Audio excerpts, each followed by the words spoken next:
नमस्कार बच्चों, मेरा नाम है विवेक पांडे। स्वागत है एसएससी अड्डा यूट्यूब चैनल पे। दोस्तों, ये क्लास है कंप्यूटर अवेयरनेस की। जैसे आपको मालूम है कि अब हम एसएससी की तैयारी करें, पुलिस की तैयारी की या किसी भी प्रतियोगिता परीक्षा की तैयारी करें, अब हमारा कंप्यूटर नॉलेज एक विषय बन गया है। यानी कि कंप्यूटर नॉलेज से भी आपके 20-25 ऐसे सवाल हैं वो बन रहे हैं। तो उसी को मद्देनजर रखते हुए एसएससी अड्डा यूट्यूब चैनल आपके लिए ऑर्गेनाइज किए डेडिकेटेड कंप्यूटर की क्लासेस। मैं यहाँ पे 2 क्लासेस देता हूँ, एक सुबह 11 बजे जहाँ पे हम लोग टॉपिक पढ़ रहे हैं और शाम 4:30 बजे जहाँ पे हम लोग प्रैक्टिस पेपर डिस्कस कर रहे हैं।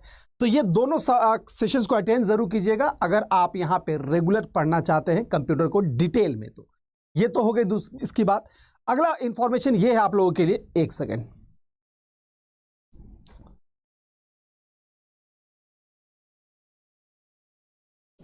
अगला इंफॉर्मेशन है ये आप लोगों के लिए कि बच्चों यहाँ पे मैं करवा रहा हूँ, क्योंकि अभी जो सबसे पहला हमारा एक्सपेक्टेड एग्जाम है वो हमारा क्या है, तो वो हमारे सामने जस्ट पड़ा है और उसका नाम है हमारा एसएससी सीजीएल टीयर 2। तो यहाँ टीयर 2 के लिए हम डेडिकेटेड क्लास दे रहे हैं। सबसे पहला पॉइंट तो ये हो गया।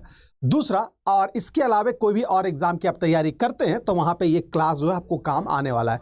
तो यहाँ पे जैसे मैंने बताया, यहाँ पे रेगुलर कर क्या रहे हैं, तो मॉडल पेपर डिस्कस कर रहे हैं जो आपके अपकमिंग एग्जाम के लिए खास होने वाला है। तो सारे बच्चे यहाँ पे जुड़ जाइए। आज हम यहाँ पे कुछ मिक्स क्वेश्चन डिस्कस करेंगे। यहाँ पे बेहतरीन तरीके से इस क्वेश्चन को डिस्कस करेंगे, किस तरह के क्वेश्चन बन सकते हैं। ये सारी चीज़ें जो आज के सेशन में चर्चा करने वाले हैं।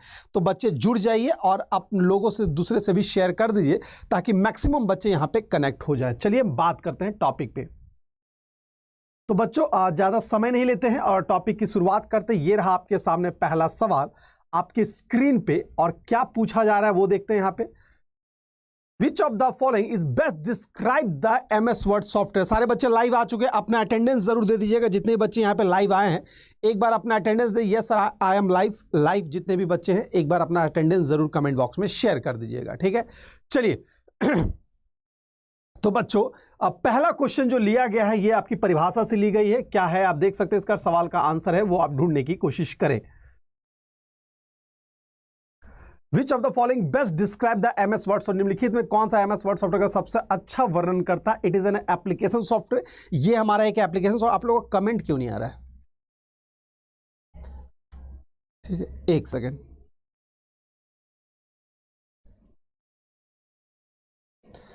चलिए, तो काइंडली आप अपना कमेंट जरूर यहां पे शेयर करें जिससे मुझे ये मालूम पड़ पाए कि आप जवाब दे रहे हैं या नहीं दे रहे हैं, ठीक है। तो बच्चों, अगर यहां है इस क्वेश्चन का राइट आंसर क्या होगा, तो it is an application software. हाँ, ये मेरा एक एप्लीकेशन सॉफ्टवेयर, यानी पहला स्टेटमेंट भी सही है। दूसरा क्या है, इट ए वर्ड प्रोसेसर कहेंगे। Yes, it is a word processing software, इसका पूरा नाम होता है। ये मेरा वर्ड प्रोसेसिंग सॉफ्टवेयर है। दूसरा, it is a documentation software package. हाँ, ये मेरा डॉक्यूमेंटेशन सॉफ्टवेयर पैकेज भी है। हाँ, कमेंट आप लोग का नहीं दिख रहा है, ठीक है, मैं देख पा रहा हूं। तो अगला क्या है, ऑल ऑफ द अबव। तो बिल्कुल is the all of the above is the right. ये सारा का सारा सही है यहाँ पे। तो बच्चों याद रखिएगा, एमएस वर्ड के बारे में जितना भी कथन है वो सही है। एमएस वर्ड है क्या, तो ये मेरा एप्लीकेशन सॉफ्टवेयर पैकेज है। इसे हम लोग ऑफिस सूट पैकेज भी कहते हैं, लिख लेना कहीं साइट में। इसे हम लोग ऑफिस सूट पैकेज भी कहते हैं, ये भी सही है, ठीक है। 1 सेकेंड, एमएस वर्ड के बारे में, हाँ सॉरी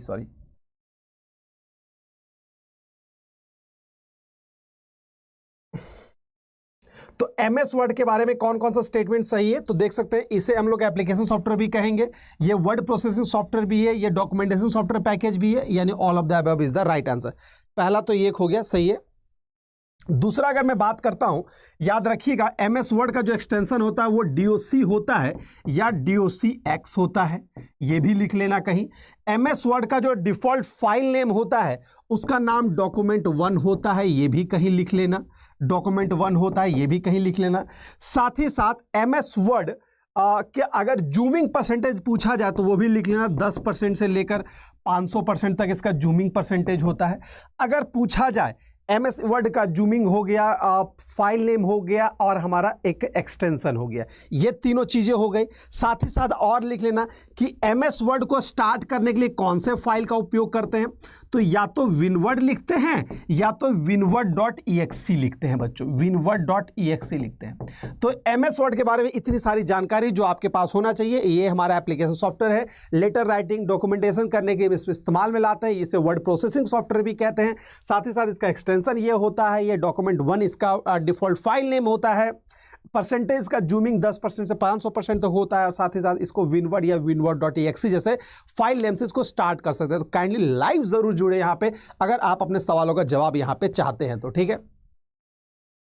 चलिए अगले प्रश्न पे आते हैं। अगला प्रश्न क्या कहता है, which of the following function key can be use for the help MS Word MS Excel PowerPoint. MS Excel PowerPoint में हेल्प के लिए इनमें से कौन सा शॉर्टकट की का उपयोग किया, हेल्प बटन के लिए, ठीक है। तो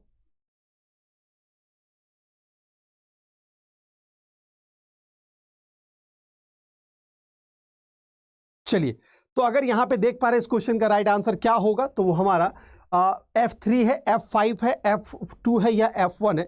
तो राइट आंसर हमारा क्या होगा, तो राइट आंसर हमारा F1 होता है, जो हेल्प के लिए होता है। याद रखिएगा, MS एक्सेल की बात करें, MS वर्ड की बात करें, पावर पॉइंट की बात करें, किसी भी सॉफ्टवेयर में हेल्प के लिए जो होता है यानी मदद मांगने के लिए हम लोग F1 का ही उपयोग करते हैं, F1 फॉर हेल्प के लिए, ठीक है। उसी तरह F2 जो है एक्सेल में याद रखिएगा किसके लिए इस्तेमाल में आता है, तो एडिट करने के लिए। यानी कि आपसे पूछा जाए कि अगर सेल एडिट करना है तो एडिट सेल करने के लिए F2 का इस्तेमाल किया जाता है। साथ ही साथ F5 का इस्तेमाल है रिफ्रेश करने के लिए, रिफ्रेश या रिलोड करने के लिए। ये कोई भी एप्लीकेशन में अगर रिफ्रेश और रिलोड करना है तो हम लोग इस्तेमाल करेंगे F5 का। F1 होता है हेल्प के लिए, F2 जो होता है एडिट सेल के लिए, और F2 का एक और इस्तेमाल है वो है रीनेम करने के लिए। तो इनमें से कुछ भी पूछा जाए तो याद रखिएगा, एक्सेल में एडिट सेल करेगा, F5 से रिफ्रेश किसी भी एप्लीकेशन में रिफ्रेश होगा, F1 से हेल्प है वो किसी भी एप्लीकेशन में हेल्प होगा। तो ये शॉर्टकट की आपको याद रखना पड़ेगा। उसी तरह जैसे आपको मालूम है कि F7 का है वो स्पेलिंग चेक करने के इस्तेमाल में लाया जाता है। तो ये फंक्शनल की के जितने शॉर्टकट की हैं वो याद रखिए, यानी आपको दिमाग में ये बैठ गया होगा कि हमारे शॉर्टकट की से भी सवाल बनेंगे। तो शॉर्टकट की भी अच्छे से याद रखिएगा। मैंने बहुत सारे तमाम क्वेश्चन में शॉर्टकट की आपको करवाए हैं, तो कम से कम window, Word, Excel, PowerPoint, ये 4 का शॉर्टकट की आपके दिमाग में होना चाहिए। और इस पे महारत तभी आएगी जब आप इसका रेगुलर अध्ययन करते हो, रेगुलर यूज करते रहोगे, तभी आएगी। तो ये 2 चीजें सवाल हो गया। अब आते हैं अगले सवाल में, बड़ा ये भी एक्सेल से लिया गया है। In MS Word, MS Excel a workbook must contain at least worksheet. यानी कि अगर MS एक्सेल में हम काम कर रहे हैं, वेरी गुड, सबको बहुत बहुत नमस्कार, बहुत बहुत गुड इवनिंग बच्चों। तो अगर हम यहाँ पे MS एक्सेल में काम कर रहे हैं बच्चों, ठीक है, काम किस में कर रहे हैं, MS एक्सेल में काम कर रहे हैं, बिल्कुल।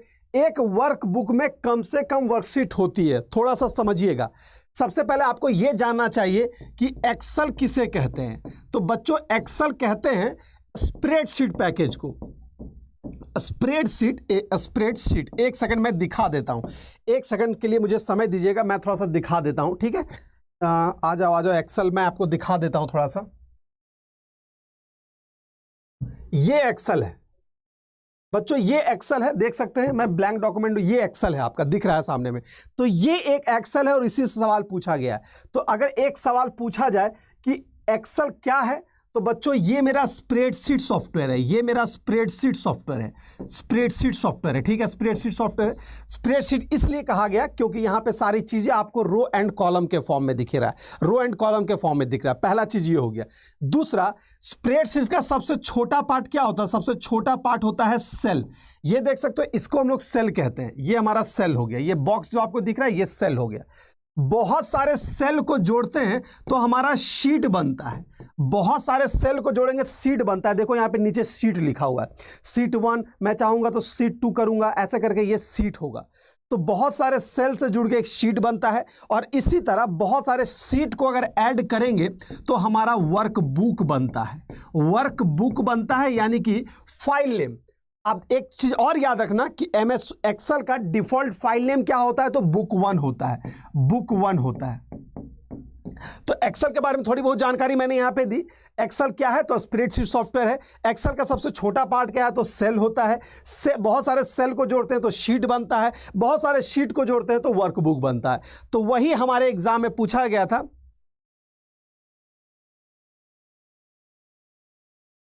चलिए दूसरा अगर मैं बात करूं, दूसरे पॉइंट पर अगर मैं बात करता तो ये सारा क्वेरीज यहां पे दिख रहा है। तो अब इस क्वेश्चन का आंसर क्या है उस पर हम जवाब ढूंढते। एक सेकंड, अब आते हैं यहां पे, पुनः हम दोबारा आ जाएंगे सवाल पे। तो आई होप सो चीजें समझ में आ गई होगी। तो पूछा यह गया है कि अगर एक्सेल में वर्कबुक यानी एक वर्कबुक बन रहा है तो कम से कम कितना सीट हो सकता है, तो एटलीस्ट 1 तो हो ही सकता है, यानी 1 सीट हो सकता है। कम से कम कितना हो सकता है, तो 1 सीट है वो कम से कम होना चाहिए, यानी 1 इज द राइट आंसर। जैसे सीट 1 सीट 2 है ना, तो सीट 1 हमारा हो गया। ठीक है, चलिए एक बच्चे का सवाल आया है कि सर अगर आपका PDF फ्री में मिल जाता तो अच्छा होता।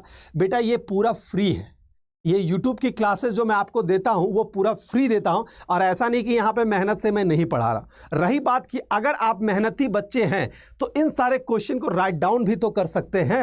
आपके पास कॉपी है, पेन है, उससे राइट डाउन कर देंगे। अगर PDF हम आपको ये प्रोवाइड भी कर देंगे तो आप उसका यूटिलाइज नहीं, वो आपके लैपटॉप में या मोबाइल में रखा रहेगा सिर्फ। ठीक है, तो अगर आप सिंसियर बच्चे हो तो कम से कम ये काम तो जरूर करो। क्या? तो आप यहां पे ये काम जरूर करो कि इन चीजों को राइट डाउन करते जाओ। जो भी यहां पे हम लोग पढ़ रहे हैं, लिख रहे हैं, राइट डाउन करो। मेहनती बनो थोड़ा सा, क्या दिक्कत है? मेहनत कर ही लोगे तो क्या गुनाह है। मैं सिंपल सा बात कहता हूं कि आप हमारे यूट्यूब क्लासेस से भी पढ़ के सिलेक्शन ले पाते हो। ठीक है, ऐसा नहीं है, यहाँ पे भी हम लोग कंटेंट अच्छा, लेकिन आपको मेहनत ज़्यादा चीज़ें यहाँ करनी पड़ती, क्योंकि बहुत सारे लिमिटेशन है जो यहाँ पे हम लोग नहीं कर पाते। आपके डाउट्स का जवाब नहीं दे पाते, नोट्स प्रोवाइड नहीं कर पाते, इन सारी चीज़ों का लिमिटेशन है हमारे साथ। ठीक है, इसीलिए हम लोग बोलते हैं कि पेड बैच, वहाँ एक सुचारू रूप से बैच बनाते हैं और फिर आपको हम क्लासेस प्रोवाइड करते हैं। बस दोनों में अंतर यही है। चलिए, तो आई होप चीज़ें समझ में आ गई होगी। मैं कहना क्या चाह रहा हूँ, आप यहाँ से भी नोट्स बनाओ ना बेटा, क्या गुनाह है उसमें। चलिए अब बढ़ते हैं अगले पॉइंट पे। अगला सवाल है वो आपके स्क्रीन पे है, क्या देखते हैं। Which one of the following is a set of instruction that tells the hardware how to perform the task. निम्न में से कौन सा निर्देशों का एक समूह है,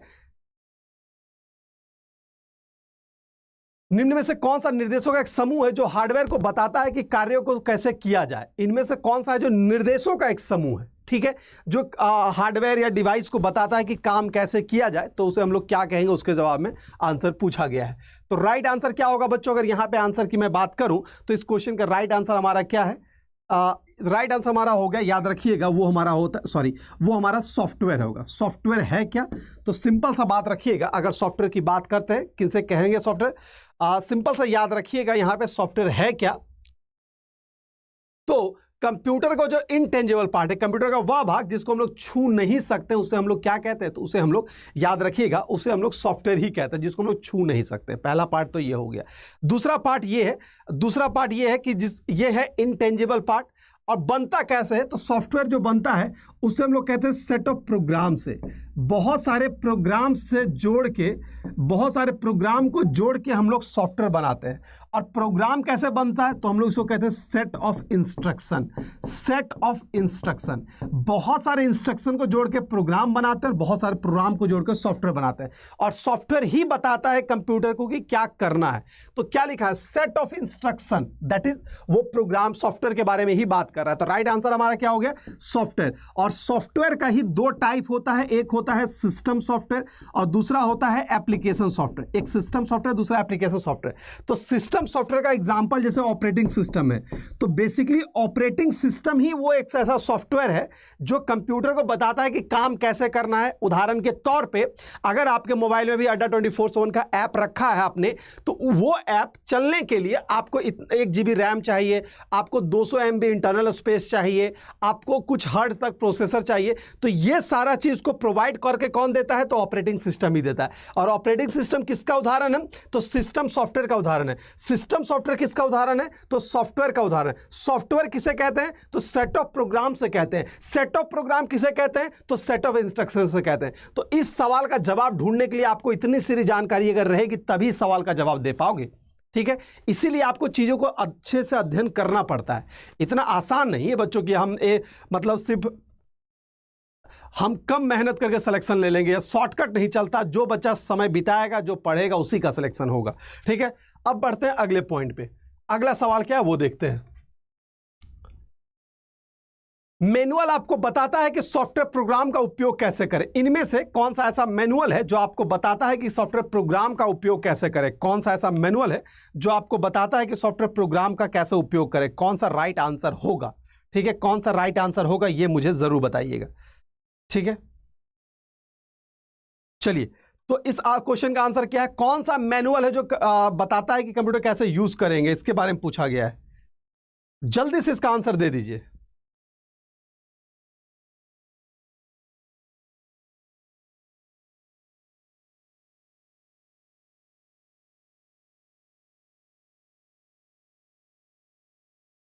बिल्कुल, उसे यूजर मैनुअल कहते हैं रे बाबू। उपयोग यूजर मैनुअल हर जगह क्या होता है, कोई भी मोबाइल खरीदो एक किताब जैसा देता है, कोई भी गाड़ी खरीदो कार एक किताब देता है, यूजर मैनुअल देता है जो बताता है कि कैसे यूज करे। हे भगवान, यूजर मैनुअल कहता है। नाम होता है ना, जो एक मोबाइल खरीदोगे किताब जैसा इतना बड़ा देगा, आप कोई भी सिम खरीदो तो किताब जैसा इतना बड़ा देता है, गाड़ी खरीदोगे तो किताब देगा, कैसे उस कोई भी लैपटॉप खरीदोगे उसके साथ भी एक देता है किताब। तो एक किताब जैसा आपको टेक्स्ट डॉक्यूमेंट नोटबुक जैसा देता है जो बताता है कि उसका उपयोग कैसे करना, that is a user manual. ठीक है, आंसर क्या हो गया, user manual is the right answer. User manual you to how to use the software program, वो यूजर मैनुअल होता है। ठीक है, ये तो चलो सॉफ्टवेयर के साथ मैंने बता दिया। टेक्निकली आपने देखा होगा हर डिवाइस के साथ एक यूजर मैनुअल दिया था। आंसर क्या होगा, यूजर मैनुअल। बच्चों अगर सेशन शेयर जरूर करते रहना अगर पसंद आ रहा है तो। अगला है, the primary purpose of software is to turn data into. Software का प्राथमिक काम क्या, अगर सॉफ्टवेयर नहीं करके यहां पे कंप्यूटर भी लिखा रहे तब भी चलेगा। बेसिकली कंप्यूटर का काम क्या है, डेटा को किस में कन्वर्ट करता है, इंफॉर्मेशन में, प्रोग्राम में, ऑब्जेक्ट्स में या चार्ट में। क्या होगा राइट आंसर, जवाब दीजिए। आराम से पढ़ो और जवाब दो, थोड़ा सा सेशन को शेयर जरूर करते रहना।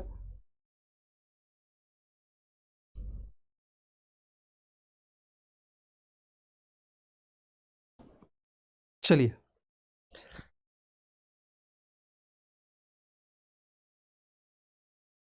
तो राइट आंसर हमारा क्या है, तो बच्चों राइट आंसर याद रखिएगा,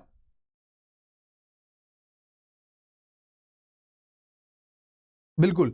तो इस क्वेश्चन का राइट आंसर, डेटा को जो कन्वर्ट किस में होता है, तो वो मेरा इंफॉर्मेशन में कन्वर्ट होता है।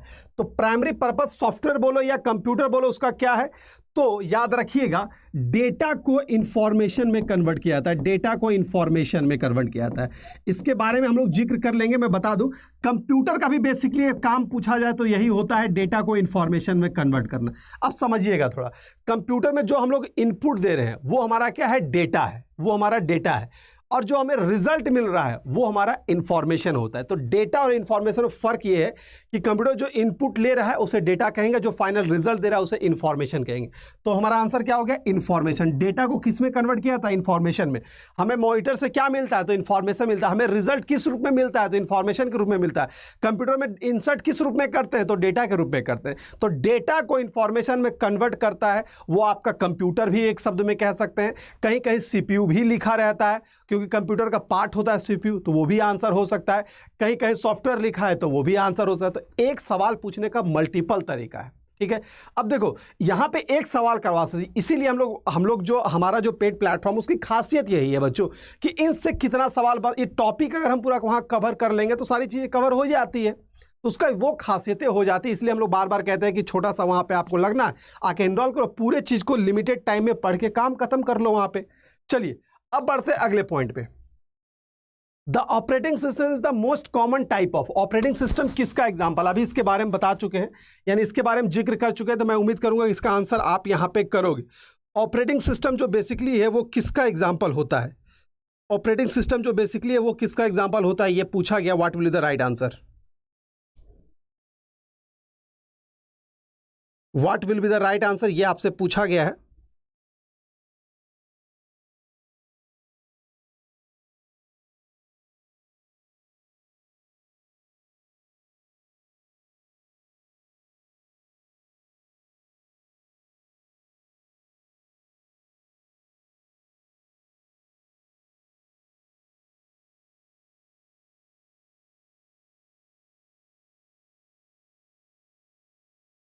चलिए, तो यहां मैंने बता दिया कि operating system most common type of किसका टाइप है, तो बेसिकली याद रखिएगा वो टाइप किसका है, तो हमारा सिस्टम सॉफ्टवेयर का टाइप होता है, सिस्टम सॉफ्टवेयर का टाइप होता है। ठीक है, वो सिस्टम सॉफ्टवेयर का टाइप है। बिल्कुल ऑलरेडी डिस्कस कर चुके हैं, तो इसमें हम ज़्यादा एक्सप्लेन नहीं करेंगे, ऑलरेडी इसका एक्सप्लेनेशन हम दे चुके हैं। अब पढ़ते हैं अगले क्वेश्चन पे। अगला, includes boot firmware and power management. निम्नलिखित में से किसमें है जो बूट फॉर्मवेयर होता है और पावर मैनेजमेंट भी होता है, वो सीडी रोम है, इंटरनल बसेस है, बायोस है, या हमारा चिपसेट है।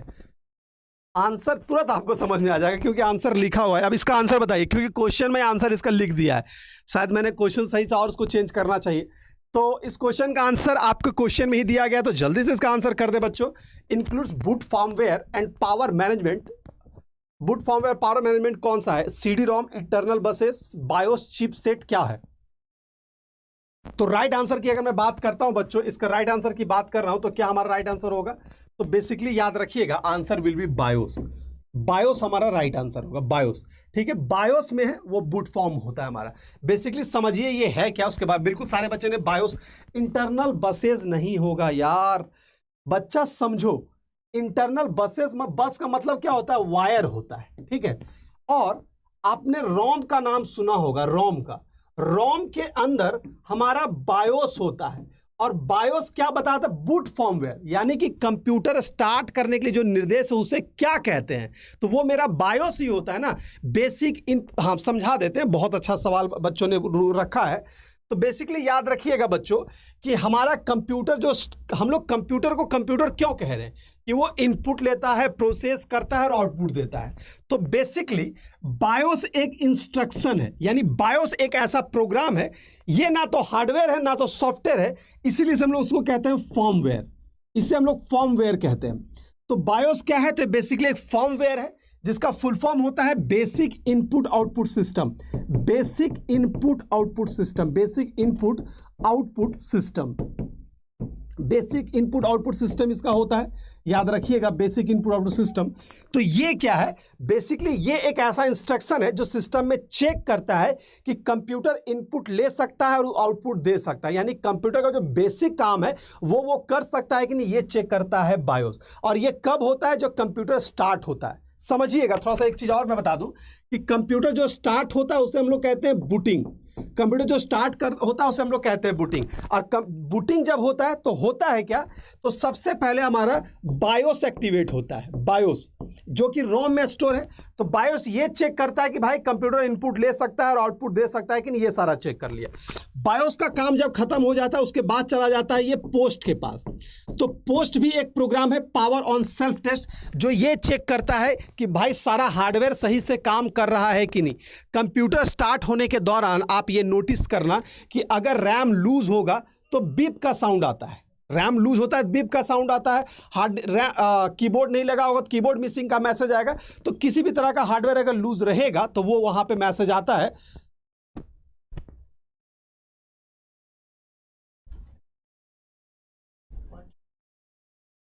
चलिए, तो उसे हम लोग क्या कहते हैं बेसिकली?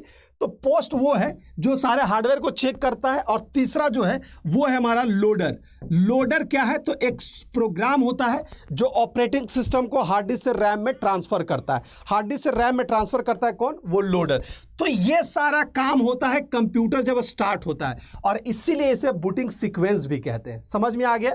तो पहले बायोस, फिर पोस्ट, फिर लोडर। तो इसी बायोस के बारे में यहां पूछा गया था। तो answer will be BIOS, basic input system, जो जिसमें बूट फर्मवेयर भी इंक्लूड है और पावर मैनेजमेंट भी इंक्लूड है। आई होप सो समझ में आ गया होगा बच्चों। अब क्या करूं, समय की समाप्ति हो गई है, लेकिन अब मैं नेक्स्ट क्लास से थोड़ा सा टाइमिंग और इंक्रीज कर दूंगा। थोड़ा सा और भी क्लासेस अभी यहाँ है, इसी वजह मुझे यहाँ पे जाना पड़ेगा, तो क्षमा चाहूँगा इसके लिए।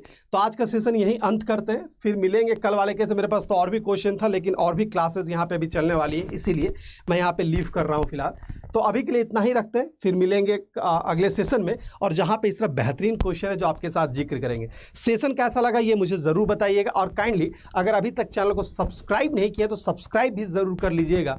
अगर आप रोजाना हमसे पढ़ना चाहते हैं और रेगुलर क्लास आप सिलेक्शन लेना चाहते हैं तो काइंडली इतना काम जरूर कीजिएगा। तो आज के लिए इतना ही रखते हैं, फिर मिलते हैं अगले सेशन में। तब तक के लिए good luck, goodbye and take care दोस्तों।